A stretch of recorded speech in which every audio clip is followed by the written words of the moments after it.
गुजराती लोग बैठे हैं, गुजरात का उदाहरण देती हूं। रानी नायिका देवी 12वीं शताब्दी में मोहम्मद गौरी को पता चलता है कि पाटन के राजा की डेथ हो जाती है, तो मोहम्मद गौरी आबू की घाटी पर अपनी सेना लेके आता है और अपने सैनिक, अपना जो दूत है उसको बोलता है, क्योंकि इन लोगों में तो महिलाओं को कमजोरी माना गया है, हमारे धर्म में नारी शक्ति कहा गया है, इनमें क्या कहा गया है कि महिला जो है वो क्या है, खेती है, उसको जितना मर्जी उतना जोतो, और वो मात्र बच्चा करने की मशीन है, और आपके जो अंदर की काम तृष्णा है उसकी पूर्ति मात्र उपभोग की वस्तु महिला है, ऐसा इनमें कहा गया है। तो ये बाबर, औरंगजेब, खिलजी की औलादों को भी, मोहम्मद गौरी की औलादों को भी यही लगता था कि ये आर्य भूमि की आर्य वीरा भी एक तुच्छ नारी तो है, उपभोग की वस्तु तो है। तो उसके दूत को भेजा, दूत गया रानी नायिका देवी के पास, जो हमारी पाटन की रानी,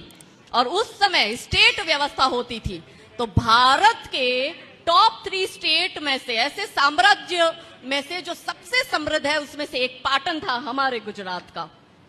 रानी के पास वो दूत आता है और रानी नायिका देवी को कहता है कि मोहम्मद गौरी सेना लेके घाटी पे आ गया है, मोहम्मद गौरी की 3 शर्तें हैं, यदि आप ये तीनों शर्तें मानती हो तो मोहम्मद गौरी आप पर अटैक नहीं करेगा, आपके राज्य पर अटैक नहीं करेगा। रानी ने कहा शर्त बता। उसने कहा पहली शर्त इस्लाम स्वीकार करो, दूसरी शर्त मोहम्मद गौरी से निकाह करो, और तीसरी शर्त आपके पाटन का जितना भी धन धान्य है वो सब मोहम्मद गौरी को सौंप दो। रानी ने कहा, रानी बड़ी होशियार हो, बचपन से ट्रेंड हुए होते हैं, अब की तरह थोड़ी है, अभी हम सिर्फ नाम में हैशटैग महिला शक्ति है, एक्चुअली में हम सबसे कमजोर समाज है। तो रानी नायिका देवी ने कहा कि मुझे तेरे राजा की तीनों शर्तें मंजूर है, जा मोहम्मद गौरी को जाके मेरा मैसेज दे दे।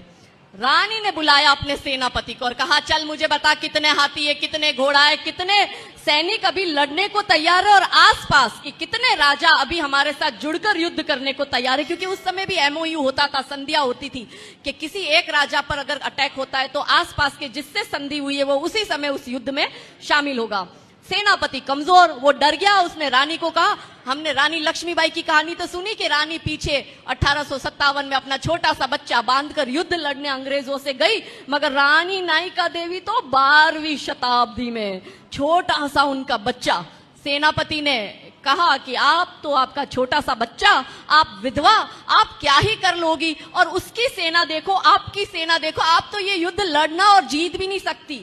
रानी क्रोधित हो गई ऐसी कमजोरी वाली बातें सुनकर। रानी ने उस सेनापति को वही निकाला, खुद ने सेना की कमान अपने हाथ में ली और रानी ने पूरी स्ट्रेटजी बनाई, और रात में आबू की घाटी पर जब मोहम्मद गौरी की सेना सो रही थी तब रानी ने उस पर आक्रमण किया और उनकी पूरी सेना को काट कर मार कर खत्म किया। और मोहम्मद गौरी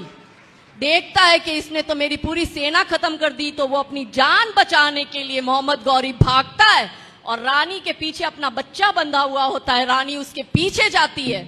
और रानी देखती है कि वो मेरी पहुंच से थोड़ा दूर हो गया है, तो रानी के हाथ में जो बड़ी सी कटार थी, रानी ने वही मोहम्मद गौरी को पीछे से मारी, और मोहम्मद गौरी सीधा सिंध जाके रुका, और उसको पता चला कि ये रानी ने मुझे, जिस जगह रानी की कटार लगी है, इसने तो मुझे आजीवन नपुंसक बना के भेज दिया है।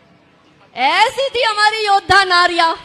हम इनकी गौरव गाथा सुनाते नहीं, बॉलीवुड वाले इन पे फिल्म बनाते नहीं, माता पिता सिखाते नहीं, स्कूल कैरिकुलम में तो बाबर से लेके औरंगजेब की पीढ़ियां रटवा दी जाती है, तो बच्चियों को रानी नायिका देवी का इतिहास बताएगा कौन?